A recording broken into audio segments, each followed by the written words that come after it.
Pues bien, la primera ponencia, yo quiero, como siempre que organizamos algún curso de este tipo, la primera ponencia en cualquier seminario tiene que ser la más general y por eso vamos a abordar el propio título del curso sobre europeización del sistema de marcas, dado que el resto de ponencias van a venir a desarrollar esta idea y, por tanto, vamos a abordarla desde una perspectiva general.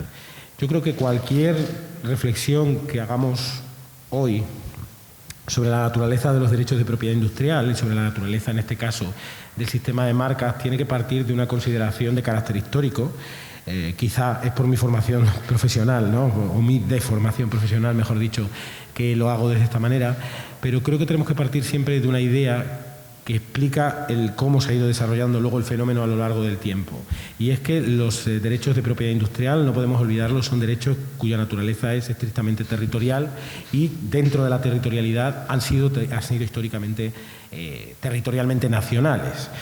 Esto es tradicional encontrarlo en cualquier manual. Tengo aquí un manual que creo que todos conocéis y que todos habréis usado y usaréis en el día a día de la oficina.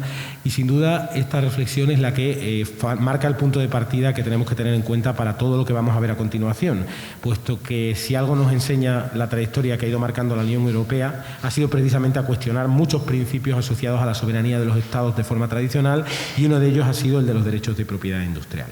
Pues bien, los sistemas tradicionales o más antiguos de marcas, llámense como se llamen, y de patentes, llámense como se llamen, que se remontan a hace muchos siglos, eran territorialmente definidos, luego se expanden hacia una visión estatal, pero precisamente yo creo que hay una fecha que tenemos que nombrar, que es la fecha de 1815.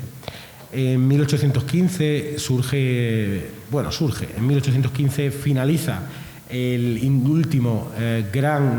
penúltimo, deberíamos decir, gran intento de un sueño imperial en Europa.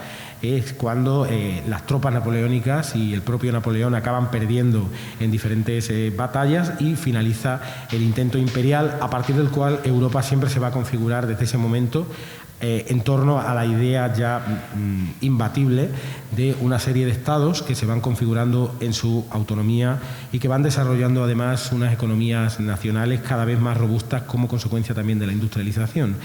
Y es en ese contexto en el cual esta industrialización progresiva, que comienza con la primera revolución industrial, pero que luego tiene otros hitos posteriores asociados a diferentes tecnologías, es en este contexto en el cual los derechos de propiedad industrial van ganando mucha relevancia por una razón muy sencilla.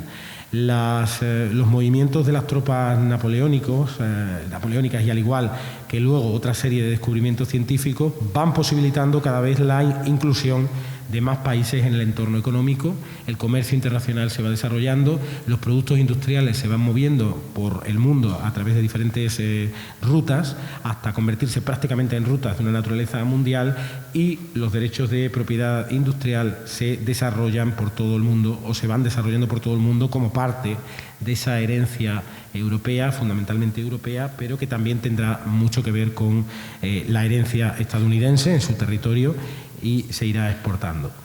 Es por ello que aquí es cuando comenzaríamos a hablar de la internacionalización verdadera de los derechos de propiedad industrial, y no en vano el primer gran texto internacional de los derechos de propiedad industrial, el Convenio de la Unión de París, es del año 1883, y la Unión de Berna, relativa a los derechos de propiedad intelectual en sentido más estricto de derechos de autor, es de 1886.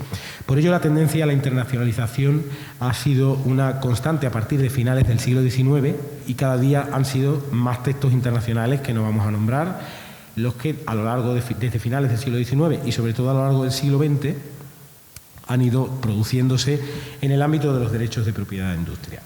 Pero ¿cuándo podemos hablar entonces de una serie de derechos de propiedad industrial de una naturaleza europea? Esto tenemos que unirlo indisolublemente al propio nacimiento de las comunidades europeas, que muy brevemente, por poner una serie de parámetros básicos para que entendamos cuál ha sido la evolución, se ha basado fundamentalmente en dos criterios. En el criterio de lo que viene denominando la doctrina el enlargement, es decir, las adhesiones, y lo que viene denominando la doctrina como la profundización. Esas dos dinámicas son las que han caracterizado el nacimiento de la Unión Europea desde los años 50 del siglo XX y sobre todo a raíz de los tratados de Roma por el que se crea la Comunidad Económica Europea, Pero sobre todo esto se viene dando de una manera que es bastante fácil de entender.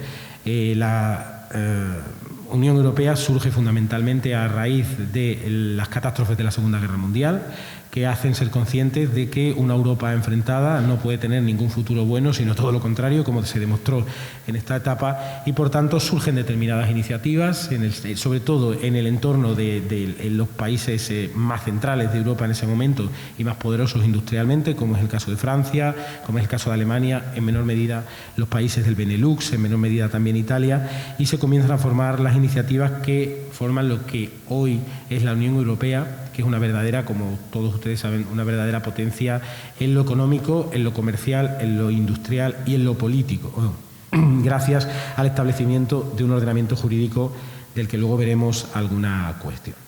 Pues bien, esta Unión Europea, que como decimos surge entonces como Comunidad Económica Europea con el Tratado de Roma del año 1957, marca un hito, un punto de no retorno en el cual comienza a surgir una idea clarísima, y es que las uniones económicas son las que van posibilitando determinados avances en otros campos. Eso lo tienen muy claro los padres fundadores de la Unión Europea, que ya en la declaración Schuman dicen que la Unión Europea se irá construyendo paso a paso a través de realidades materiales, ¿no?, o realidades de hecho que vayan construyendo algo superior, y en ese sentido va avanzando una mayor integración económica entre los países, a los que acompaña un crecimiento de esa integración económica como consecuencia de las adhesiones. No vamos a nombrar cada una de las adhesiones, pero la hoy Unión Europea surge en torno a 6 estados y hoy somos ya 27, hemos sido 28, pero hoy somos ya 27, pero estos procesos han sido paralelos y fueron especialmente relevantes durante los años 60 y 70 del siglo XX. ¿Cuándo comenzaríamos a hablar verdaderamente de derechos de propiedad industrial de una naturaleza europea? A partir de los años 80. Y esto se explica fundamentalmente porque a partir de los años 80, aunque ya había habido debates previos, es cuando la Unión Europea, que se ha más o menos estabilizado ya en torno a entre los 12 y los 15 Estados miembros, ya es una Unión Europea bastante apreciable en cuanto a número de estados que la conforman y por supuesto también muy apreciable en cuanto a competencias y en cuanto a poderes, comienza a replantearse la idea del mercado interior de una manera ya definitiva. Es el Acta Única Europea, uno de estos tratados que han ido modificando los tratados de la Unión Europea sucesivamente. El Acta Única Europea es del año 1986, donde comienza a profundizarse las ideas relativas a la consecución de un mercado interior, para lo cual, como ustedes pueden imaginarse, es absolutamente necesario unos derechos de propiedad industrial, y tiene toda la lógica. Es decir, si para un mercado nacional son necesarios los derechos de propiedad industrial nacionales, para un mercado único europeo serán necesarios una serie de derechos de propiedad industrial equivalentes al tamaño y a la naturaleza de ese mercado. Esto, que es muy lógico, es lo que se ha visto prácticamente en todas las instituciones del derecho europeo, que son la traducción jurídica, la traducción técnica de una serie de instituciones jurídicas nacionales, pero llevadas al ámbito europeo. El Acta Única Europea de 1986 comienza con una idea de apostar por un mercado interior en el cual los productos, sobre todo, tengan garantizado el movimiento gracias a la garantía de la libertad de circulación de mercancías, de servicios, de personas, etcétera, y esto requiere, por supuesto, de un sistema de marcas que posibilite conocer el origen empresarial de dichos productos. Es por ello por lo cual ya en el año 89 tenemos la primera directiva de marcas, que aquí a muchas personas conocerán porque seguro que las habéis tenido que estudiar, que muy rápidamente no era tan ambiciosa como la directiva de marcas, de la que luego hablaremos, pero fue el primer paso en una carrera tendencial que ha acabado hoy con unos sistemas absolutamente armonizados de marcas, y ahí ya estaríamos diciendo el final. Creo que no hacemos ningún spoiler, dado que en nuestro trabajo lo aplicamos cada día. Esta directiva, me gusta citar exactamente el preámbulo. Está citado en el libro, por ello creo que es casi más ecológico traer el libro que hacer una copia. La razón de ser de esta directiva venía definida, como digo, en el preámbulo, y decía lo siguiente de una manera absolutamente clara. Considerando que las legislaciones que se aplican actualmente a las marcas en los Estados miembros contienen disparidades que pueden obstaculizar tanto la libre circulación de mercancías como la libre prestación de los servicios y falsear las condiciones de competencia en el mercado común, que, por tanto, es necesario, con vista al establecimiento y al funcionamiento del mercado interior, aproximar las legislaciones de los Estados miembros. Es decir, parecía claro que en una construcción de un mercado común era necesario que las legislaciones de los Estados miembros en materia de marcas se fueran aproximando de tal manera que los productos y los servicios pudieran ser movidos y pudiera comerciarse con ellos de una manera lo más armónica posible. Este fue el objetivo de esta primera directiva. Esta primera directiva, no obstante, no entraba en todos los asuntos que podía haber entrado en este momento, puesto que se trataba de una, como digo, de una fase embrionaria del mercado interior. Luego se le daría un fuerte impulso con tratados posteriores de la Unión Europea, como el Tratado de Maastricht, pero esta es ya la primera directiva que yo creo que tenemos que tener en cuenta, que tocó efectivamente algunos aspectos sustantivos, como la necesidad de incorporar en todas las legislaciones nacionales de marcas la descripción, la caracterización del signo distintivo con una naturaleza registral gráfica, por ejemplo. Esto ya lo incorporó la directiva, incorporó otras muchas cuestiones, y esta fue la directiva que dio origen a la Ley 17/2001 de marcas, que contuvo ya prácticamente la mayoría de las cuestiones de esta directiva, además de otras que eran de adscripción voluntaria. Y es que quizá tengamos que hacer una reflexión inicial, y es que como saben, y si no lo recordamos, la directiva es un instrumento de derecho derivado de la Unión Europea cuya virtualidad fundamental es que contiene un mandato de ejecución para los Estados miembros que tiene que ser, por tanto, metida en su ordenamiento jurídico gracias a una norma de transposición. Normalmente, en el caso español, es una ley, pero puede ser otras normas, y sirven precisamente para ir creando unos cuerpos jurídicos comunes a todos los Estados de la Unión que se asemejen entre sí, por considerarlos vinculados a los principios de la Unión Europea y, sobre todo, a las competencias actuales de la Unión Europea, que luego comentaré. Creo que lo que tenemos que tener en cuenta es que, para aproximar las legislaciones en definitiva, se han ido utilizando directivas, y luego que además estas directivas han afectado a los derechos de propiedad industrial. En el caso de la Unión Europea, quitando a las patentes por otros problemas, pero han afectado al resto, y para ello se han utilizado las directivas, que han servido para garantizar, pues, entre otras cosas, la primacía del derecho de la Unión Europea, del derecho comunitario entonces, que quedó refrendada ya desde los años 60 con la célebre sentencia, por ejemplo, Costa-Enel. Pues bien, esta evolución continúa porque en el año 1992 se firma el Tratado de Maastricht, el Tratado de la Unión Europea, por la cual se crea la Unión Europea basada en los tres pilares, en el cual la Comunidad Económica Europea seguía teniendo un fortísimo peso, un peso muy fuerte dentro de todas las actividades de la Unión, y se continúa profundizando en el mercado interior. Esa raíz, aunque no voy a hablar de el sistema de marcas europeo, sino que trato de hablar sobre la europeización del sistema de marcas español, porque luego en la otra ponencia y en otras ponencias creo que se va a hablar de ello. Por eso no voy a hablar de lo que ha hecho la Unión Europea a través de reglamentos, aunque todos tenemos en cuenta también que hay unos reglamentos sobre marca europea. A partir, decía, de este Tratado de Maastricht, y con lo que viene sucediendo a continuación del Tratado de Maastricht, se van creando determinadas iniciativas que son absolutamente capitales para entender las libertades de funcionamiento de la Europa de hoy. Nace el espacio Schengen, nace el espacio económico europeo, la Unión Económica y Monetaria se va gestando, que luego tendría como corolario la entrada en vigor de la moneda única en 1999, y esto va evolucionando y se sigue avanzando en la armonización en los aspectos correspondientes, y todo se clarifica mucho porque ya este Tratado de la Unión Europea, hoy complementado con el Tratado de Funcionamiento de la Unión Europea a partir del Tratado de Lisboa, ya establecen que hay determinadas competencias que son competencias necesarias para la ejecución, que requieren del ejercicio de los Estados miembros, es decir, competencias de carácter compartido entre la Unión Europea y los Estados miembros, y son competencias compartidas las relativas a la consecución del mercado interior. En ese sentido, así lo dice el artículo 3.3 del Tratado de la Unión Europea y lo dice el artículo, creo que el 7 del Tratado de Funcionamiento de la Unión Europea. No los tengo delante ahora mismo, pero aquí lo relevante es que las medidas para que funcione el mercado interior son tanto europeas y, por tanto, hay que hacerla a través del ordenamiento jurídico europeo como nacionales y, por tanto, también se requiere la intervención de los países. Esto es lo que explica, en mi opinión, que haya conviviendo en la actualidad un sistema nacional de marcas con un sistema europeo de marcas, todos armonizados, especialmente a raíz de la última directiva, la directiva de 2015, que ha supuesto, en mi opinión, el avance, quizá no el definitivo, porque creo que, como decía el historiador Geoffrey Parker, nada nunca es definitivo, pero sin duda uno de los principales avances en la armonización que ahora pasaré a comentar.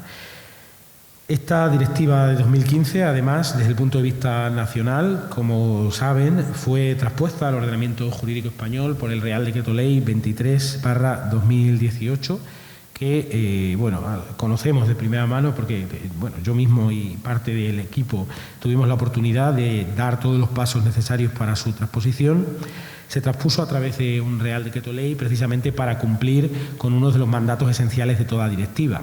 Es que si decíamos anteriormente que las directivas son un mandato a los Estados miembros para que desarrollen en su ordenamiento jurídico una serie de directrices a fin de aproximar las legislaciones, esto se hace de una manera condicionada, entre otros requisitos, a una fecha. Es decir, los Estados tienen que transponer las directivas en una fecha y la fecha se iba acercando y teníamos varias opciones de política legislativa que podríamos haber hablado, pero entre ellas estaba precisamente la de un Real Decreto Ley que, como saben, regula la Constitución española para casos de extraordinaria y urgente necesidad, y el Tribunal Constitucional había apreciado ya desde el año 2011-2012 que la necesaria y urgente necesidad constaba en aquellos casos en los que se trataba de transponer directivas europeas cuando se acercaba peligrosamente, por decirlo así, por utilizar este adverbio, el plazo.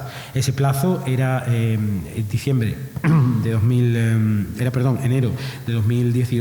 de 2019, y entonces tuvimos que transponerlo y se utilizó esta figura que ya además contó con una aprobación luego bastante amplia del Congreso de los Diputados, por tanto no ha habido problemas.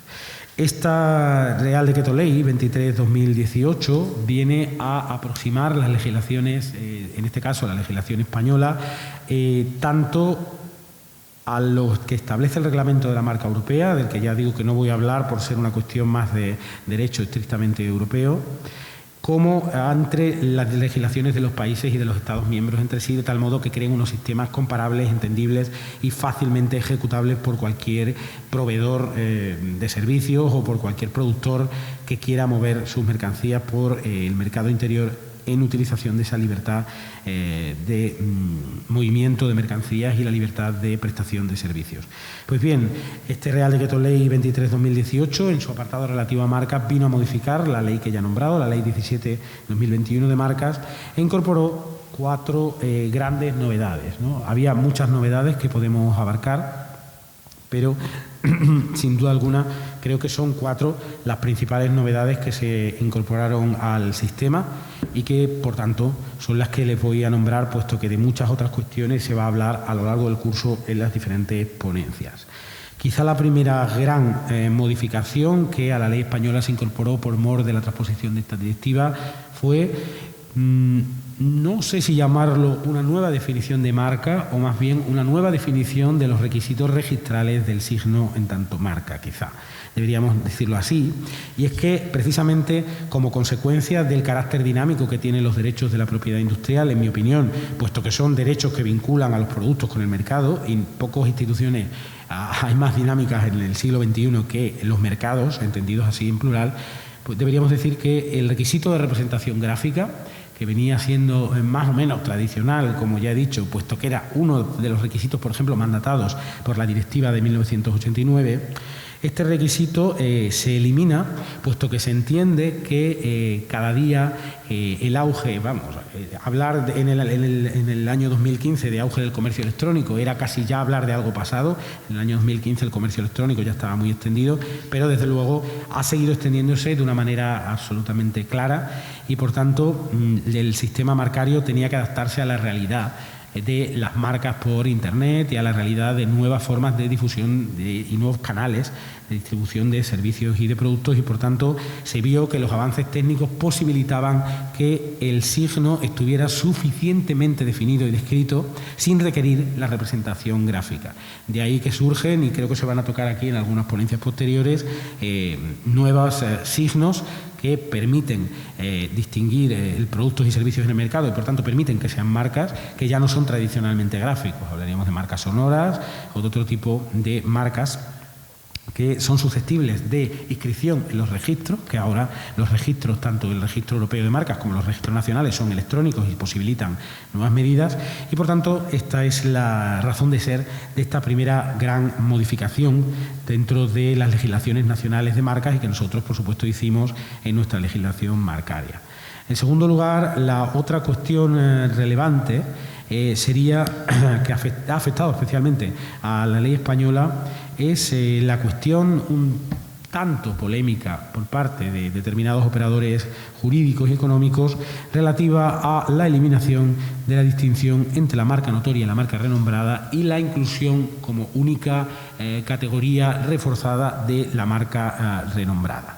Esta es la segunda cuestión que ha venido a unir la legislación española con el concepto jurisprudencial claramente definido y legalmente también definido de la marca renombrada, que además ya era, ¿no?, la well-known trademark, que además ya era lo que decía el convenio de la Unión de París sobre la protección de determinadas marcas, y por ello esto, que ha podido generar algunos debates, en mi opinión, más teóricos que prácticos, creo que se está viendo resuelto de una manera práctica sin ningún problema.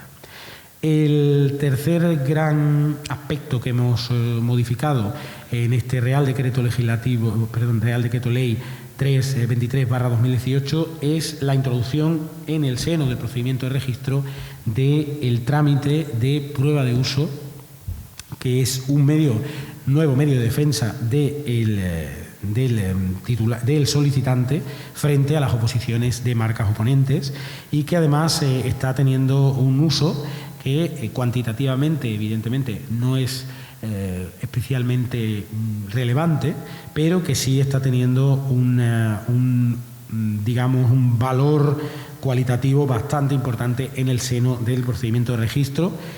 Muchos de los que estáis aquí sabéis muy bien las complicaciones que ha tenido la introducción en el seno del procedimiento de registro de este trámite, pero sin duda está siendo exitosamente utilizado, y además hemos publicado hace muy poco un manual sobre prueba de uso en el que, además de especificar determinadas cuestiones sobre cómo debe hacerse esta prueba de uso y cómo ayudar a los solicitantes a utilizar este mecanismo, se ha introducido alguna reflexión sobre el alcance de este mecanismo, y la verdad es que está siendo muy útil en muchos casos para garantizar que las oposiciones al registro de marcas sean adecuadamente utilizadas, en tanto permiten una defensa del solicitante.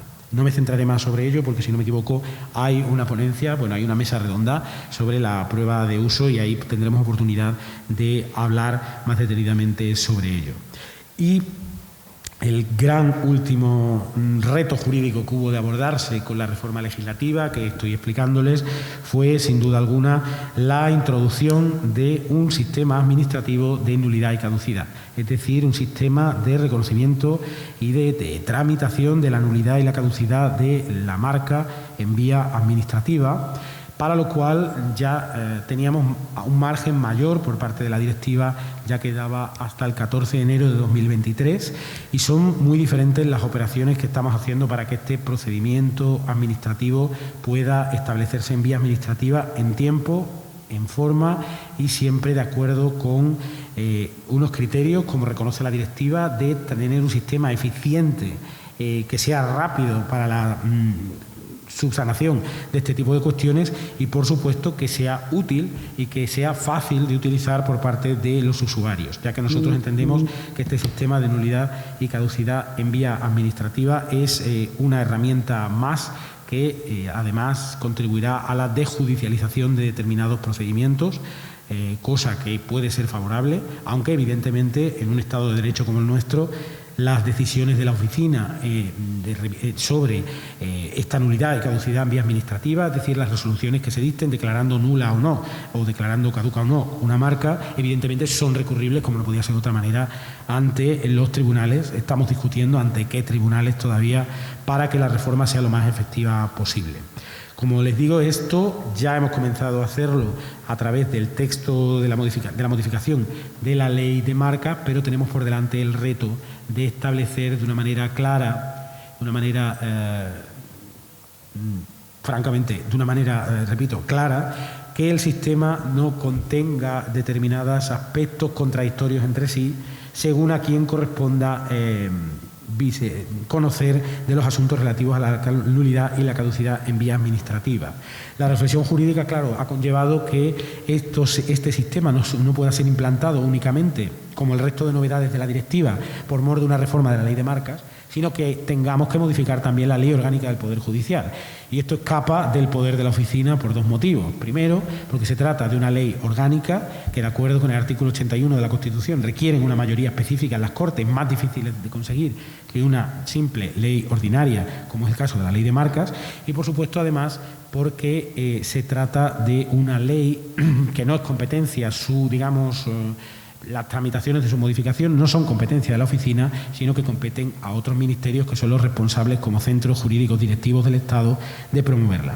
Pero creo que sin adelantar nada, puesto que evidentemente todo esto son negociaciones, estamos avanzando por una buena senda que permitirán que el sistema de nulidad y caducidad en vía administrativa que tenga que ejercitar la Oficina Española de Patentes y Marcas a partir de enero de 2023 se lleve a cabo de manera adecuada, de manera, por supuesto, electrónica, con una tasa asequible, creemos, para los ciudadanos que tengan que utilizarlo y los usuarios de nuestros servicios y, por supuesto, de una manera que se sustancien todos los posibles problemas que haya.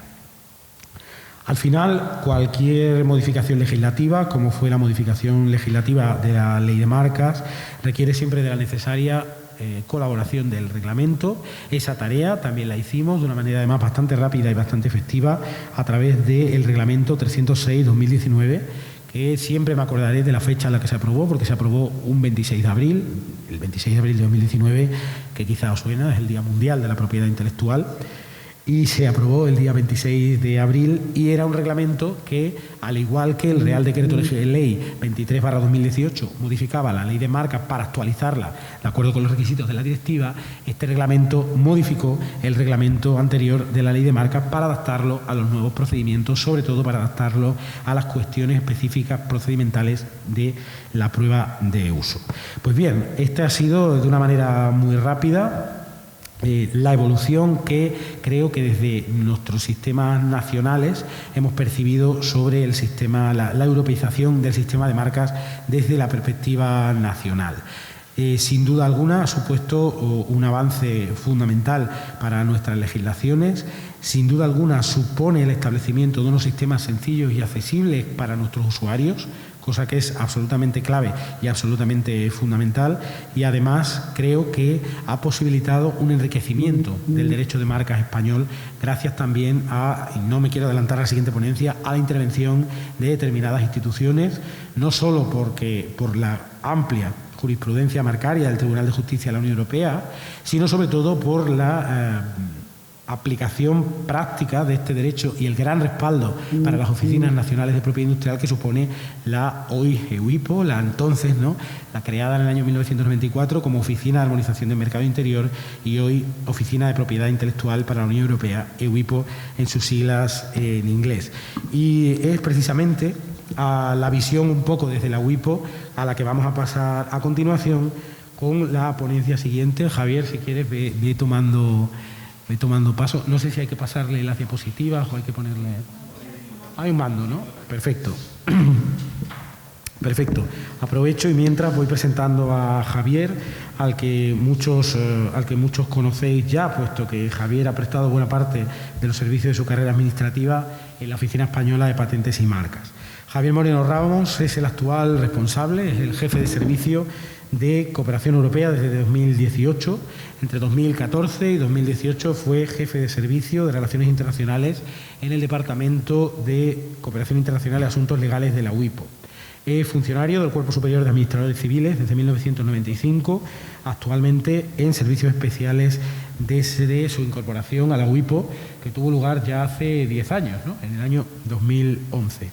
Entre 2001 y 2011, además, fue director del Departamento de Coordinación Jurídica y Relaciones Internacionales en la OEPM y anteriormente desempeñó diversos puestos de carácter jurídico en el Ministerio de Economía, el Ministerio de Administraciones Públicas y el Ministerio de Defensa, por lo que a su ya amplia trayectoria en las instituciones de la Unión Europea se une su trayectoria nacional.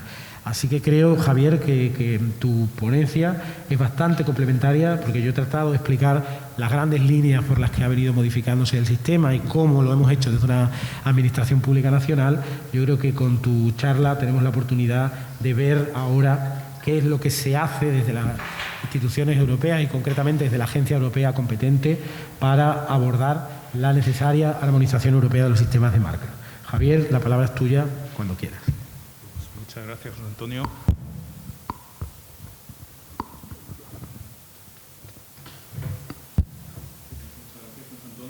¿Se me oye?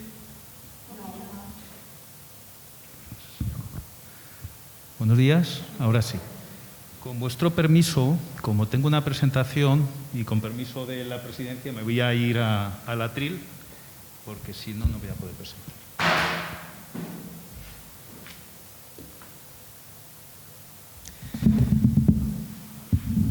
Este funciona. Bueno, pues buenos días a todos. Ante todo, quería agradecer en nombre de la Oficina Europea de Propiedad Intelectual, anterior OAMI. Muchas veces todavía la oficina se la conoce como la OAMI, incluso en Alicante. ¿Dónde va usted? A la WIPO. ¿Eso qué es? A la OAMI. O sea que bueno, es el signo de los tiempos, pero es para bien.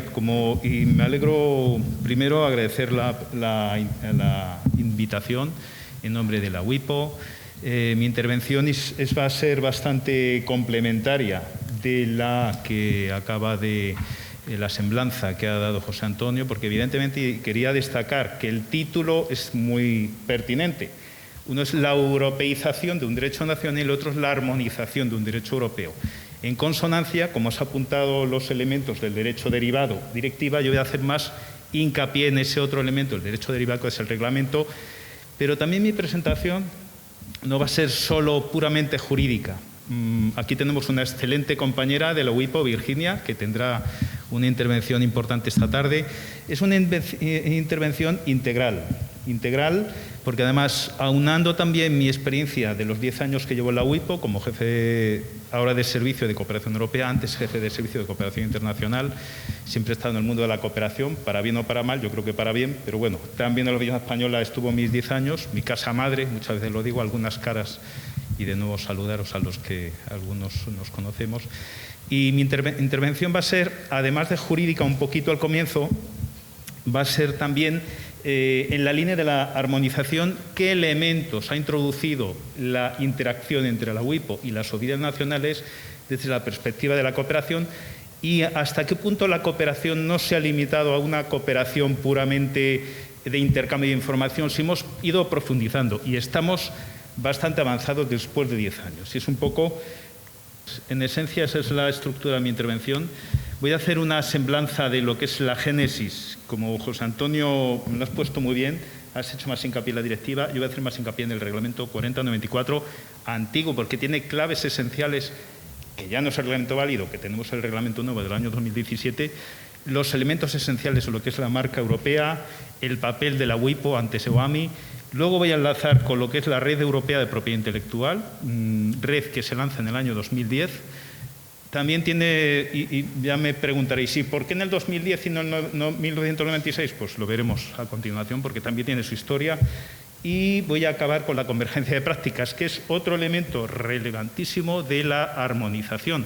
que no es una armonización jurídica para nada, es una armonización de prácticas de examen, que es donde está la madre del cordero de este proceso de armonización en Europa entre la UIP y todas las oficinas miembros de la Unión Europea. Pues empezamos los motivos de creación de una marca europea, y no quería tampoco repetir, pero inevitablemente está ligado a los objetivos del mercado interior. Si queremos un mercado interior, como los derechos de marca son territoriales y un único mercado, evidentemente tiene que haber una serie de instrumentos. Es cierto que la directiva, digamos, después de los tratados constitutivos, fue la directiva o un instrumento jurídico, la exploración de un instrumento jurídico para buscar esa armonización ya empezó en el año 57, 1961, e incluso un anteproyecto de convenio de la marca europea en el año 1980, pero políticamente aquí ha sido un poco más exitosa la marca europea porque la patente ha ido por otros derroteros. Sí que ha tardado y tuvo que ser hasta 1993 cuando ya, no sé si algunos de los presentes conocen lo que se llama el furor reglamentista de Bruselas de Jacques Delors, que se le acusaba de emitir o promover el papel de la Comisión, promover una normativización de las actividades públicas en aras de esa consecución de la libre circulación de mercancías, servicios, capitales y personas.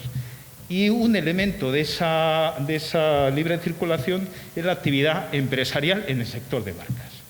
Y me he tomado la libertad de traer a colación unos considerandos del reglamento, considerandos que están todavía, que han mantenido en el reglamento vigente, que son los elementos. La realización del mercado interior implicaba la eliminación de obstáculos a la libre circulación de mercancías y prestación de servicios y un régimen que no falsee la competencia y, lo que es muy importante, la creación de condiciones jurídicas que permitan a las empresas adaptar de entrada sus actividades de fabricación y distribución de bienes o de prestación de servicios a las dimensiones de la comunidad. ¿Cómo? Y lo vamos a ver en la siguiente diapositiva, que es importante. Y una de esas condiciones es la adopción de normas unitarias. Y aquí es donde está la madre permítaseme la expresión, del cordero, porque la norma unitaria es otro elemento de derecho derivado que es el reglamento. Todos los presentes, y si no, bueno, pues brevemente lo digo, hay dos elementos de derecho derivado. La directiva, que es un deber de armonizar, que recae la responsabilidad en cada Estado miembro de adoptar las normas jurídicas para implantar esas obligaciones de resultado con un periodo de plazo, y el reglamento, que es una norma de aplicación directa. Pues bien, esa norma unitaria es la referencia a ese reglamento, la referencia a ese anteproyecto de convenio de marca europea en el ámbito de las marcas. Y por lo tanto, ¿por qué? Porque como buen derecho de territorial, que son las marcas, faltaba esa otra dimensión europea. El reto era construir algo sin atentar a la soberanía de los países y construir algo compatible con lo que existía. Y eso es un poco, la génesis normativa de lo que es la marca de la Unión Europea. Hay que decir todo que no es marca de la Unión Europea. En su momento era marca comunitaria, ahora ya, y eso también me gustaría destacar, antes era la marca comunitaria, ahora es la marca de la Unión Europea. Perdón porque con la mascarilla me he puesto la mascarilla fácil.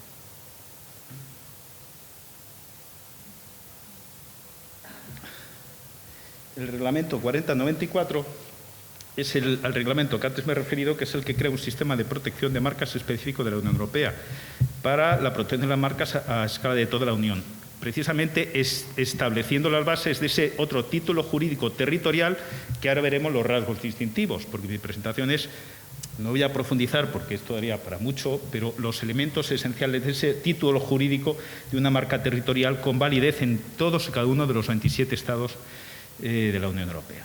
Después del reglamento 4094 ha sido una serie de posteriores codificaciones. El reglamento modificador es el reglamento, me gustaría llamar la atención, del año 2015, porque entre el año 94 y el 2015 ha habido una serie de procesos y una serie de decisiones. No eran tantos relativas al régimen jurídico, pero sí han sido relativas al régimen de interacción, que me refiero posteriormente, entre las oficinas nacionales y la propia OAMI entonces. Pero es importante, a mí me gustaría destacar el reglamento del año 2015, donde ya se sientan las bases de esa actualización, y no solo actualización, profundización en el título unitario sin cambiar los rasgos esenciales de ese título unitario, pero introduciendo elementos que, y por eso quería hacer referencia, que han permitido profundizar en una armonización. No una armonización jurídica, sino una armonización de facto, es una armonización de práctica. A partir de un artículo muy importante que ahora veremos a continuación, que es el 152, que es fundamental y que da base legal para la cuestión de la cooperación entre la WIPO y las oficinas nacionales. ¿Cuáles son los principios de la marca? Pues un principio de unidad. El reglamento establece ahora, como establecía el anterior, y esto se ha mantenido en el reglamento 4094, un principio de unidad que es una única marca que se pide ante una única instancia administrativa, que entonces era la UAMI, era la WIPO, una única tasa, una única solicitud y con un único representante. Y eso es un principio que es un poco el correlato, como bien ha explicado José Antonio, de lo que es una marca nacional. Es igual, tiene los mismos elementos esenciales, como derecho territorial que es. Principio de autonomía quiere decir que es un sistema autónomo. Autónomo, muchos autores, la doctrina habla de autonomía relativa, porque no es autónomo compartimento estanco. Hay elementos de interacción con los sistemas nacionales, y ahora veremos cuáles, porque está relacionado con el principio de permeabilidad. Pero la autonomía es una autonomía que permite el sistema operar autónomamente, porque tiene una instancia administrativa que concede esos títulos con un procedimiento y no hay digamos, un obstáculo a esa concesión, sino hay unos mecanismos de coordinación con los sistemas nacionales. Principio de integración, principio de coexistencia, pues lo que decía, en todo el mundo el modelo de la marca europea es un modelo, y nada mejor dicho, y muchos países, sobre todo latinoamericanos, hemos tenido varios interés por acercarse a este modelo. Los países andinos están en un proceso, o estaban, porque ahora están un poco más alejados, de armonización y de integración regional, porque es único en el sentido de que permite coexistir títulos jurídicos territoriales diferentes en un mismo espacio físico. Y eso es el gran mérito y es un poco lo que es la coexistencia. Coexistencia que también hay que traer a colación con el principio de integración internacional. Y no es tan con la Unión Europea, porque tiene que necesariamente interactuar con el sistema internacional de marcas. Saben los presentes que hay otro sistema del régimen de registro nacional, hay otro régimen de registro internacional, que es lo que se llama el Arreglo de Madrid. Y desde el año 2015, con una marca europea, una solicitud de marca europea o una marca europea, se puede ir a la obediencia internacional de la OMPI y designar otros países donde ese único título de marca europea se puede hacer valer. Siempre y cuando, siguiendo el procedimiento, las tasas y demás. Y a la inversa, países miembros del Arreglo de Madrid pueden designar, y eso es el logro, la Unión Europea como territorio de efectos jurídicos a marca de una única vez. Con lo cual eso es muy importante, es lo que se llama el vínculo informalmente. Esto también es en el año 2015, también en diseño se ha hecho. Pero bueno, dado que la ponencia es sobre marcas, hablemos de marcas. Principio de permeabilidad son otros los elementos a que me refería antes, que es la coordinación entre sistemas. Coordinación, por ejemplo, la posibilidad de que un titular de una marca nacional pueda pedir para una marca europea que se reconozca la antigüedad como marca europea en ese país en concreto, que se llama la seniority o la antigüedad. Otro elemento importante es que un titular de marca nacional pueda oponerse a una solicitud de marca europea, y eso es fundamental. Y a la inversa, un señor, una empresa que tiene una marca europea puede oponerse en un procedimiento nacional, y esos son los elementos de interacción del sistema. Es verdad que, desde el punto de vista de derecho sustantivo, esto está muy favorecido, porque también es cierto que hay una armonización jurídica, con lo cual no tendría sentido estos mecanismos si la norma, digamos, nacional fuera contraria a la norma europea. Por eso el sistema es integrado y es coherente. Y, por lo tanto, esto de la perspectiva jurídica, por lo tanto, también. Otra cosa que no he dicho, y en el considerando tampoco viene, pero yo les invito a leer los considerandos del actual reglamento. Tiene elementos al comienzo muy importantes para entender la lógica, porque en el fondo no es un mundo jurídico, es una herramienta para que los operadores económicos, empresas, puedan proteger sus marcas en el contexto de un mercado interior integrado. Y ahí tiene muchos elementos que dan pie a pensar que cada empresa tenga la posibilidad de defender su marca nacional o su marca europea en función de su interés, porque puede haber empresas que solo quieran tener una marca en España, pero otras que quieran extender. Aunque la realidad de las cosas, a medida que se globaliza el comercio, hay bastantes empresas que quieren marca nacional o quieren las dos. Pero bueno, normalmente esa es otra realidad. Por eso hay una cosa fundamental y es el principio de coexistencia. No solo es un principio jurídico, es un principio de cooperación administrativa. Y eso es fundamental, porque hasta el año 2010 esa dimensión de cooperación entre UAMI y gobiernos nacionales no existía, es verdad. Y ahí me enlazo con la pregunta que pongo en el aire, que podría surgir. Dice, bueno, pero si se crea en el año 1996, ¿por qué no hay cooperación? Es que no hubo cooperación intensa precisamente para facilitar, vamos a ver ahora, esos elementos prácticos entre la gestión de un título europeo y la gestión de los títulos nacionales. Las características de la marca tampoco es la protección uniforme, me he referido antes, un único procedimiento que se sustancia en la WIPO, la WIPO misma, una única tasa. La tasa, hoy día la presentación electrónica es la práctica totalidad, 99,9. El fax hace muy poco, no sé, Virginia, yo creo que ya ni se usa o se ha eliminado. Se ha retirado del servicio, o sea que es puramente electrónica. Y bueno, el régimen general de la renovación de las marcas, de los 10 años. La creación de la OAMI, pues esta es una foto que Virginia puede le sonar algo. La OAMI se crea en el año 93 políticamente, es las postrimerías del gobierno de Felipe González. Hay muchas, y me gustaría, pero bueno, por razón de tiempo no, hay muchas teorías sobre por qué Alicante, si el ministro de Alicante, si el subsecretario era... Algo tiene que ver. Se crea al final, el gobierno de Felipe González obtuvo una sede, porque hoy día España tiene 5 sedes de las 29 agencias, una de ellas en Alicante, y ese tema quedó durante unos meses en stand-by, lo aprobó un Consejo de Ministros, la decisión de la ubicación fue a otro nivel que no era puramente gubernamental. Pero bueno, ahí tenemos la OAMI en el año 93, precisamente, además, con un poco tributario, su nombre de Oficina de Armonización del Mercado Interior, no era oficina de marcas.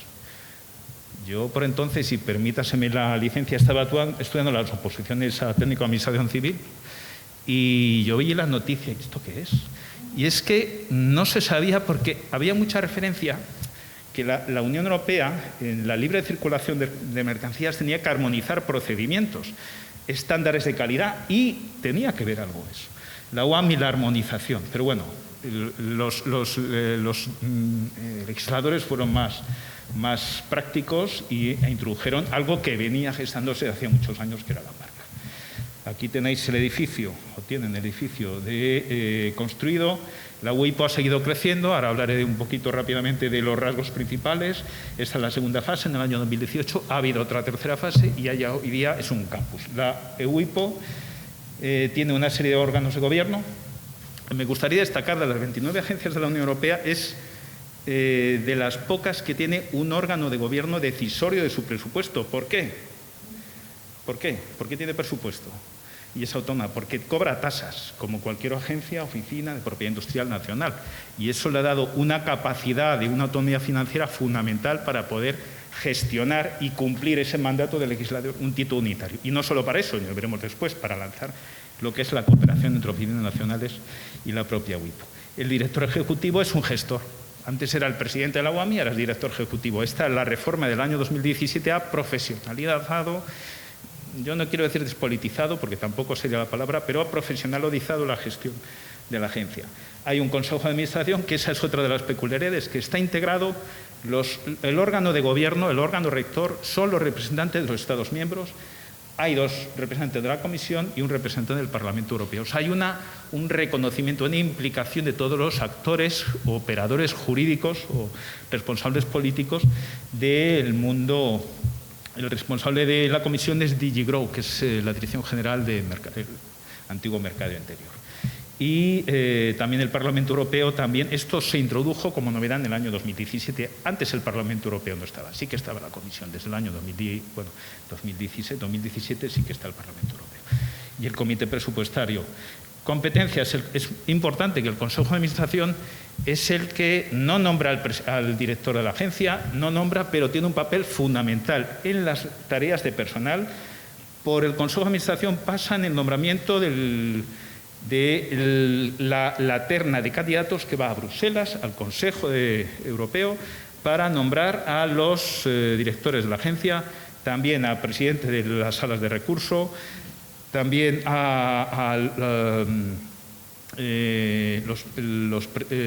decisiones de personal que son muy relevantes para la oficina, miembros de las salas también decide.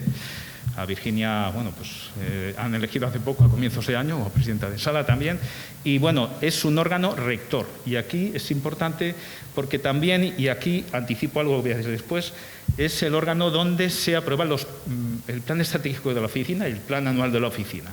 Además del programa de cooperación europea, que hay un artículo que comentaré más adelante. Y luego, evidentemente, como no puede ser de otra manera, hay un órgano presupuestario, donde se aprueba el proyecto de presupuesto. Rápidamente, este es el crecimiento de la WIPO en términos numéricos.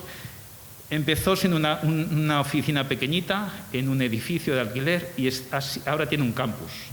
De menos de 100 trabajadores, hoy día somos más de 1.200 personas, sin contar personal externo, entre que hay personal, agentes contractuales, agentes temporales, muy importante. Hay expertos de oficinas nacionales destacados en la WIPO, funcionarios de oficinas nacionales trabajando codo con nosotros, y el presupuesto, como se puede ver, es bastante elevado, casi 300 millones, los gastos 200 millones, 250 y un fondo de reserva de casi 250 millones. A grosso modo. Aquí además tengo conmigo al recién nombrado presidente del Comité Presupuestario que me puede corregir y hablo bajo el control del presidente del Comité Presupuestario. Número de solicitudes, pues de nuevo, esto fue una gran sorpresa y de más de 20.000 solicitudes, estaba previsto 15.000 solicitudes de marca europea el primer año y el primer mes fueron 20.000, fue una avalancha. Eso fue un éxito. Hubo un periodo en el año 2004-2005, antes de la incorporación de los países centroeuropeos, pero era por la crisis, que hubo un bajón, se quedó estancado en 43.000, 45.000. Pero superado ese periodo ha ido un crecimiento exponencial y tenemos casi 180.000 en el año 2020 y este año, ayer lo contábamos en la cena, este año ha subido las solicitudes en marca casi un 23-24% y es un ámbito de interés de las empresas, no solo europeas, porque hay que decir que el libre mercado de la Unión Europea es un mercado abierto, como no puede ser de otra manera, no es cerrado. Y ahí es donde, además del número de marcas registradas, que estamos 1,2 en el periodo de los 10 años, hay un ranking de solicitudes en el que, y este es el primer año, China aparece el primero. De toda la vida era Alemania, primero Estados Unidos, luego Alemania. Y el resto más o menos estaba en el Reino Unido, Italia, España y Francia. Pero China ha desbancado del primer puesto en el ranking a Estados Unidos. Y esto tiene bastante impacto en términos de volumen de trabajo y en términos presupuestarios. Dentro de lo malo, lo bueno es que la oficina está obteniendo bastantes ingresos que los va a dedicar a varias actividades, además de la cooperación, de mejora de sus instalaciones, capacitación de su personal y demás.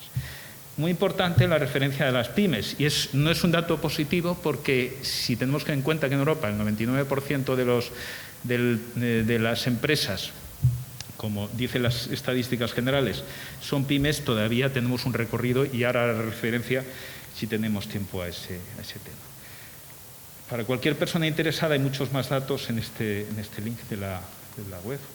Y ahora paso a la segunda parte, y la segunda parte es la red europea de propiedad industrial, lo que es la UIP, European Union Intellectual Property Network, y aquí no se ve, pero bueno, yo lo voy a explicar. En estos 10 años Desde el año 96 al año 2010 no hubo cooperación, solo había una cooperación internacional que hacía el WIPO, pero no había cooperación con las oficinas nacionales. El sistema de coexistencia funcionaba jurídicamente, pero no había una armonización jurídica, pero no una armonización de prácticas y de interacción.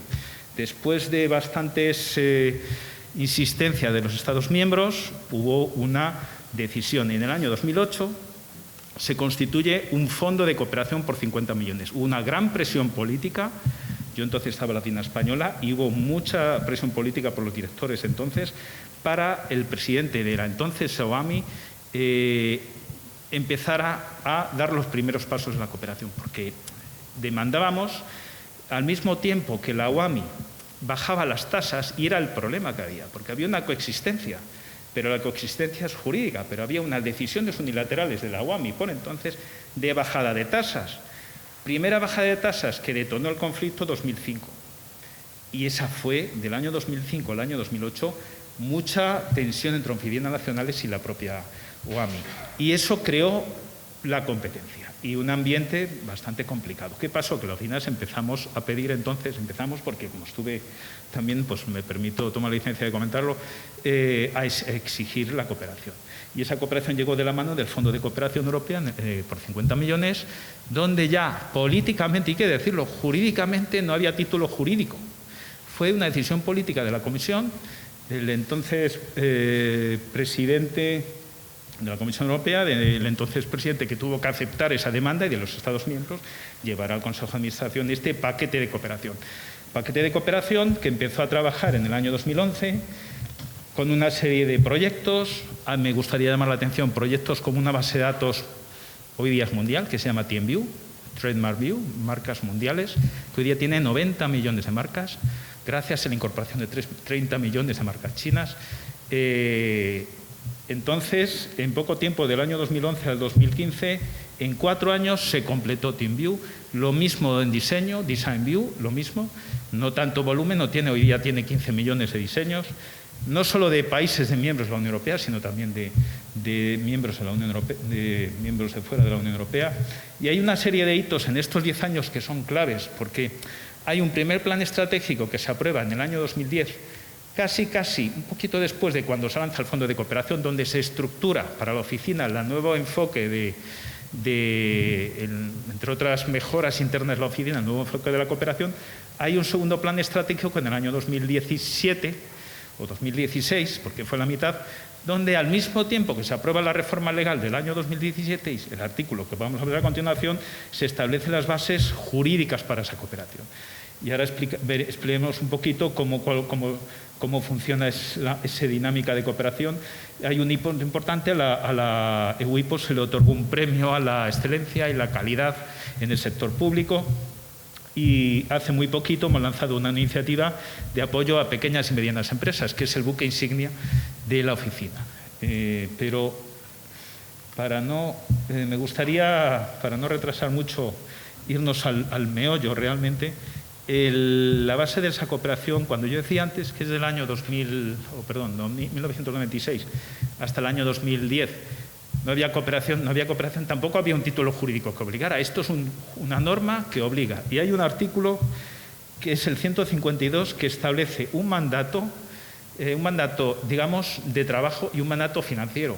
Y viene a decir, y resumiendo mucho, que se debe dedicar no más de un 15% del presupuesto de la oficina a cooperación, en herramientas, lo que se llama convergencia técnica, y es apoyo de la WIPO a oficinas nacionales en la prestación de servicios a los usuarios, y también prestación de servicios usuarios y mejora de los sistemas automatizados. Ahora veremos un poquito un ejemplo de esto, que en el fondo eran los antiguos proyectos del Fondo de Cooperación, que tuvo una duración de 5 años, retomando de forma ya estructurada.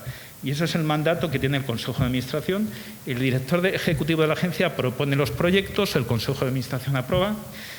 Muy importante el papel de los usuarios. Antes era desconocido. Los usuarios, es otra novedad del reglamento del año 2017. Implican los usuarios en la génesis. En el Consejo de Administración están los usuarios. Está Business Europe, está INTA, está Marx. Todos los usuarios se les tiene que consultar sobre los proyectos de cooperación, y también participan en la evaluación. Por eso, y además, lo que es importante, si vamos al icono violeta o morado, hay una parte importante, que el mandato es el Consejo de Administración, donde se aprueban los proyectos, pero donde se ejecutan es los grupos de trabajo que reúnen hasta 300 expertos, ahora en virtual, claro, debido al COVID, pero son grupos de trabajo pluridisciplinares en los que están no solo lo que es las herramientas, lo que es un front office, un sistema de presentación electrónica, un sistema de gestión de expedientes electrónico, también la constitución de proyectos de apoyo a la digitalización. Hay un proyecto de apoyo a la digitalización de oficinas nacionales. Y estos grupos de trabajo se reúnen 2 veces al año y es donde se implementan esos proyectos. Implementación de la que luego hay que rendir cuenta a un órgano intermedio entre el Consejo de Administración y los grupos de trabajo, que son las reuniones de enlace. Reuniones de enlace de cooperación, donde se validan esos resultados para cuando se vaya al Consejo de Administración tome razón de los progresos. Y esto es importante por lo que voy a hablar al final de mi intervención, la convergencia de prácticas. ¿Cuál es el papel de las reuniones de enlace de cara al Consejo de Administración en la gestación de las prácticas? Y bueno, este es el proceso, es muy importante destacar, cada año aproximadamente es un torno, nos va oscilando, porque como está ligado también al ingreso de la oficina y a las necesidades de las oficinas nacionales, cada año va oscilando entre un 30 y un 35 millones de euros al año, es el importe que dedica la UIP a apoyar las oficinas nacionales. Los grupos de trabajo, lo que decía, es una parte esencial del motor de cooperación. Esto me he tomado la libertad de no traducirlo del inglés porque son proyectos antiguos que se lanzaron con el Fondo de Cooperación, búsqueda de imágenes, TeamView, hay un Design View, Similarity, búsqueda de parecidos, CESTO, Common Examination Support, una herramienta de apoyo a la labor de los examinadores, y el e-filing, lo que hablaba antes, y ahora veremos unas slides de lo que se ha conseguido en lo que es la convergencia técnica entre la UIP, tener una misma solución técnica de presentación electrónica y de gestión de expedientes entre la UIP y las oficinas nacionales. Los e-services, pues e-service, una presentación, una posición electrónica, que la solución técnica sea la misma en la UIPO que en las oficinas nacionales.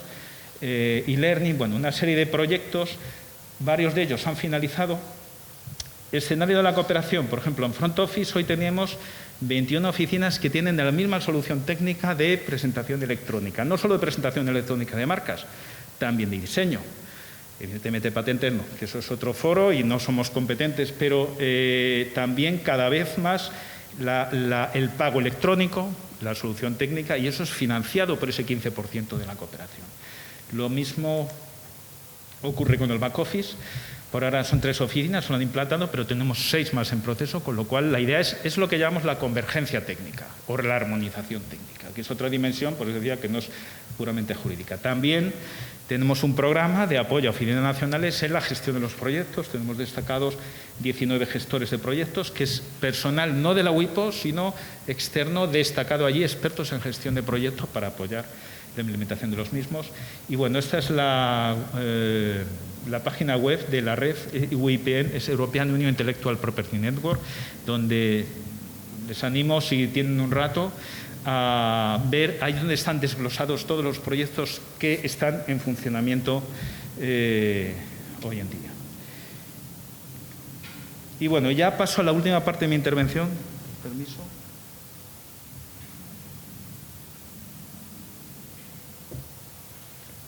Que es lo más próximo a la armonización que pueda haber. Y no, antes hablaba un poco del soft law, eso que es un poco un término medio entre el derecho y las directrices o normas que no son vinculantes. Esto es el origen de lo que es la convergencia de prácticas. Al mismo tiempo, y esto ya data desde el año 2010, al mismo tiempo que se lanza actividades de cooperación en herramientas que hemos visto antes, de presentación electrónica, digitalización de expedientes, se inicia el programa de convergencia. Un programa de convergencia que consiste en aproximar o establecer un terreno de entendimiento común en el ámbito de las marcas y también de los diseños. Y estas son las prácticas comunes.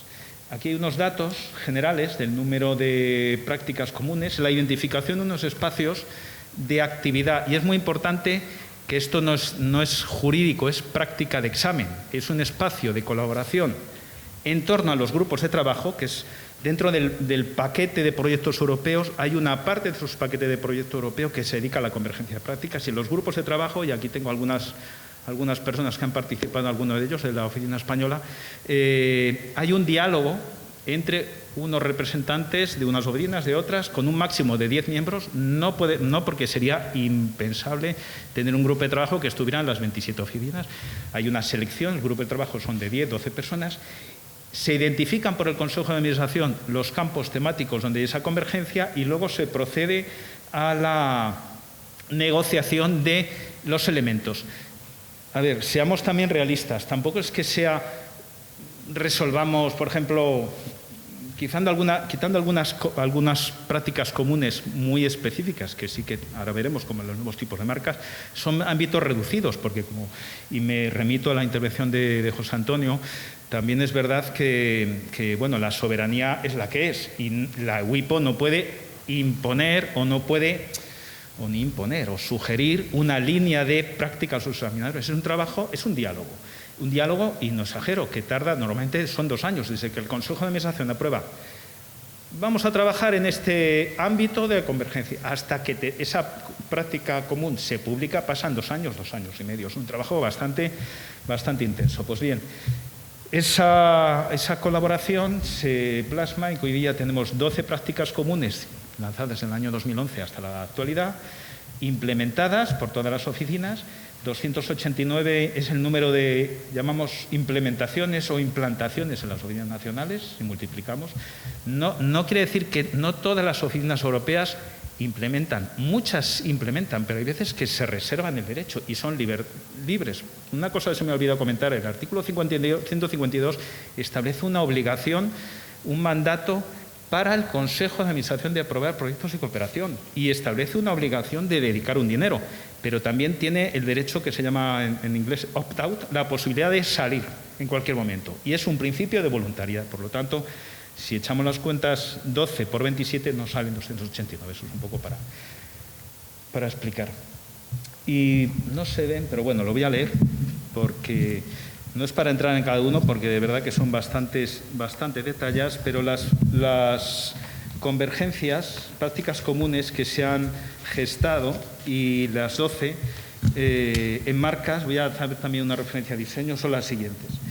Una es la armonización de la práctica de clasificación de las marcas de productos y servicios, que consiste en la creación de una base de datos armonizada de términos en el marco de la clasificación de NIZA, reconocidos por todas las oficinas y en todos los idiomas.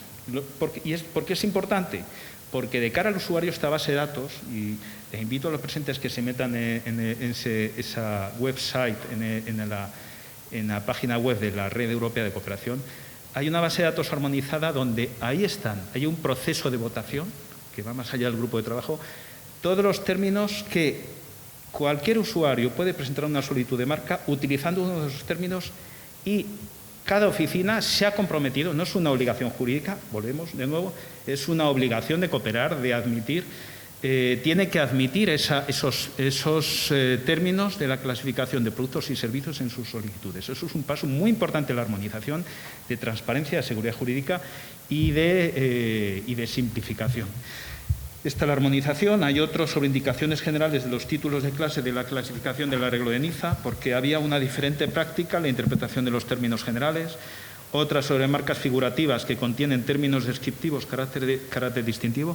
Como se puede ver, tampoco es que sean ámbitos muy amplios, es muy complicada primero la identificación por el Consejo de Administración. Previamente se hace por la WIPO y luego el trabajar en este terreno. Pero en definitiva era para proporcionar una respuesta armonizada para aquellos casos en los que una marca figurativa que contenga palabras puramente descriptivas o no distintivas posee un mínimo grado de carácter distintivo gracias a sus elementos figurativos. Hay otro como práctica común en marcas en blanco y negro. Luego también hay otra práctica común sobre el riesgo de confusión. El riesgo de confusión en el examen de las prohibiciones relativas.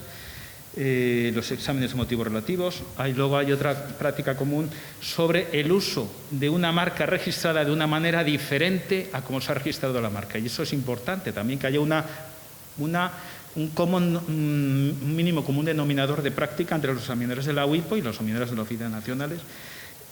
También otra sobre el carácter distintivo de las marcas tridimensionales, no cuando la marca es distintiva, sino cuando tiene elementos figurativos o denominativos dentro o insertos en esa marca tridimensional. Y finalmente una que es muy importante, y es cuando me refería, es la más ambiciosa, derivado de lo que antes comentaba José Antonio, con el nuevo reglamento y la directiva, es la eliminación de la representación gráfica de las marcas. Ya no es obligatorio, ¿por qué? Para dar pie, en consonancia con las nuevas tecnologías, a presentar marcas como hologramas, sonoras, marcas de movimiento, multimedia, y ahí sí que hay una práctica común que afecta tanto a prohibiciones en el ámbito de prohibiciones relativas y prohibiciones absolutas. Esa práctica se ha publicado y todas las oficinas, menos Grecia, por razones técnicas, pero todas la han adoptado. Aquí sí que hay una armonización y es bueno porque no es puramente el mandato jurídico, sino es la práctica de examen. Y finalmente hay otra práctica que es y perdón por la jerga, CP12, porque vamos numerando, de CP1 a CP12 es la que consiste en la prueba en el procedimiento de recurso de marcas. Yo creo que no me queda mucho tiempo. Sí, voy a ir abreviando. Hay otras, estamos empezando a trabajar y se ha aprobado por el Consejo de Administración en verano. Mala fe, pido disculpas porque no se ve tan claro como yo creía. La de mala fe, y luego sobre orden público y moralidad, es la que estamos trabajando hoy día. Hay otros previstos sobre los criterios de clasificación, la sentencia canon, y pues es un poco el portfolio que nos supone que en el plan estratégico actual de la WIPO, que acaba en 2025, esperamos que vean la luz y se puedan publicar. También en diseño rápidamente, es sobre la representación gráfica, también sobre la clasificación en Locarno, un poco parecido al primero del base de datos organizada de marcas, pues también en el ámbito de diseño. Y luego también los criterios sobre la divulgación de los diseños en Internet. Es una práctica muy específica, pero en diseño ha sido menos. Y luego, para los presentes, hay una futura reforma del Reglamento de Diseño de 2013, por eso el diseño va un poco ralentizado respecto de las marcas y lo iremos abordando según esta norma se vaya aprobando. Me quedan dos diapositivas.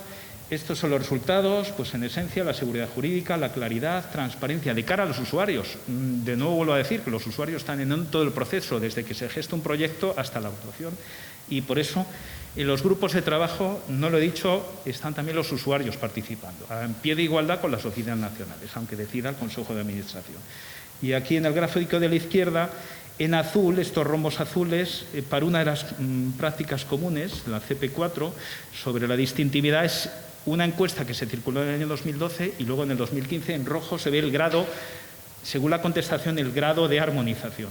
Y el CP11, que es los nuevos tipos de marcas, armonización. Eso es un poco la valoración de las oficinas participantes, que viene a decir, bueno, pues un poco públicamente se hizo una publicación donde se ha puesto como modelo la cooperación entre todas las oficinas, y esto viene de los examinadores, no es una declaración institucional. Y luego también incluso estos logos de BMW, hay una sentencia de un tribunal alemán donde se hace referencia a esta práctica común del CP4, que es sobre marcas en blanco y negro, exacto. Y es un poco el impacto que ha tenido. Y al alcance internacional, pues también hemos presentado entre los países de la Unión Europea, las oficinas de la Unión Europea, representadas con sus misiones, y la WIPO, hemos presentado tanto en el ámbito de marcas como en el ámbito de diseño unas propuestas que han obtenido acogida en lo que es clasificación de productos y servicios de marcas y la clasificación de Locarno, de diseño. Y luego también ha suscitado bastante interés internacional en las oficinas que se ven. ASEAN son los países del sudeste asiático que tienen una integración regional. Han aceptado y están implantando las prácticas, CP3, que es la distintividad, CP4, marca blanco y negro, CP5... es los motivos de denegación relativos, el riesgo de confusión en las provisiones, en el examen de motivos relativos, y CP6 es la base de datos armonizada de diseño. Y bueno, pues eso es todo. Disculpas por el retraso, pero he intentado simplificar lo posible y espero que haya sido de interés mi presentación, que haya podido dar una imagen bastante global de lo que es la armonización. Muchas gracias.